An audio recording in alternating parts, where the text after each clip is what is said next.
LA County Board of Supervisors taking a step today towards potentially ousting Sheriff Elex Villanueva from an elective office. They made that move yesterday. Here was his response.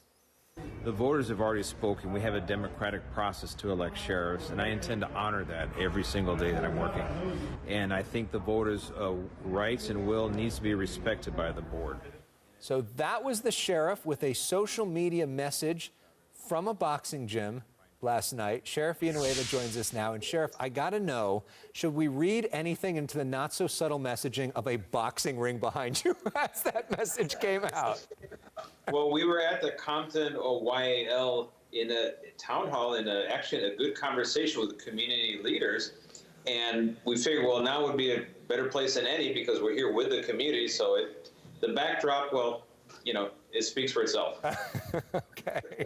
It's time for a fight. There's a bit of a fight that's been going on with the Board of Supervisors, really ever since you started. Let's show you a photo of the board right now, at least the current board, which is about to change. You see Mark Ridley Thomas in the center, Sheila Kuehl, Hilda Solis. They voted to accelerate your exit. Catherine Barger, Janice Hahn, they did not. Last night, Supervisor Mark Ridley Thomas, who will soon be joining the LA City Council, he spoke with Fox 11's Phil Schuman. Here's what he had to say. This sheriff has made things much more challenging, much more difficult on practically every front. Resisting independent investigations as our county ordinances call for. What do you say to that? Well, one, my condolences to the LA City Council, and, you know, a big shout out and a congratulations to Holly Mitchell because she's going to be upgrading the Board of Supervisors considerably. So having said that, you know, you recognize the source. Mark Ridley Thomas, since I took office, has been on it he basically wants to have an appointed sheriff, someone who's no longer independent, who answers to the voters. And this is a power grab, nothing more, and most of it orchestrated by Mark Ridley Thomas. Have you talked to Holly Mitchell, who will be incoming, taking over that seat, and has she expressed support for this move? Well, I've seen some things that she's put on social media, but I think we're going to have a conversation in person, a meaningful conversation. I look forward to working with her to make sure that we can continue with the voters' mandate of real criminal justice reform. But we're not going to make it experimentation at the cost of victims of crime. And just to be clear, you have no plans on going anywhere. You're running for re-election in 2022, and it would be very, very difficult for them to get you to go. I mean, there are not a lot of legal mechanisms that they can employ here. Well, remember, from my predecessor, they had what they wanted. They wanted someone who gave away their independence to the Board of Supervisors. They are the legislative, the executive branch of county government. The infamous power of now we have to call them the five queens, is almost unlimited. The only check and balance to that is an independent sheriff and an independent district attorney. And they're trying hard to get rid of the independent sheriff.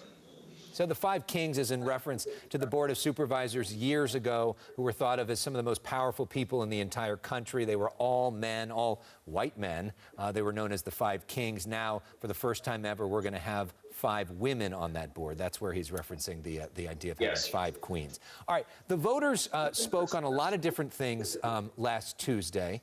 They talked about Measure J, which is something that you came on our show several times to oppose. This was a bill that would require 10% of county money be spent on a variety of social services. That means between $360 and $900 million, things like housing, mental health treatment, investment in communities.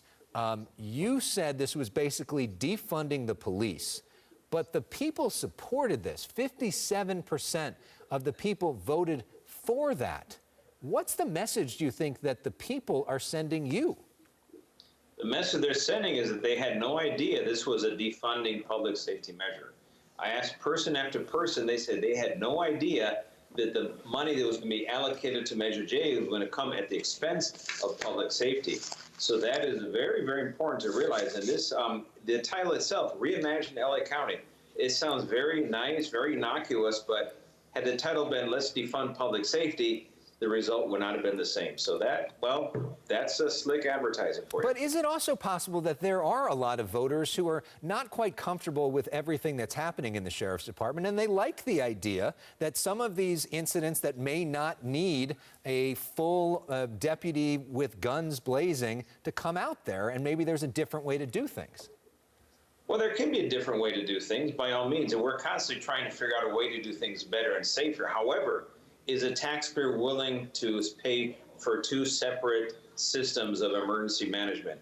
I doubt that. I think we need to continue our co-response model. We work with mental health, with our MET teams. We work with our Homeless Service Authority and with our host teams. We're doing the same thing with DCFS, and we go out in the field with them to help them do their job. So we're constantly working with our civilian counterparts in all these different facets. We have to continue improving on that. But to take away from 911 and first responder capacity is a very wrong approach, especially when we have rising homicide rates and there's no other alternative than finding the bad guy and putting him in jail. All right, Sheriff, thank you for sharing your views. We see that you're at home right now. I don't know if your wife is nearby, but we got a brief glimpse of her right before we went on the air. I understand she's making T-bone steaks. If she's nearby, hello to you, and thank you so much. And she told me a very important thing, and that's why she's she's in charge. It tells me a shout out to all veterans. Today's Veterans Day, so definitely. It is indeed. Happy Veterans Day to everybody out there, including all of our friends that have served as well. Sheriff, thank you so much for sharing your views, and I look forward to seeing you again soon. All right, thank you, Alex. We've reached out to the supervisors, giving them a chance to come on as well and share their views. We hope they will join us soon.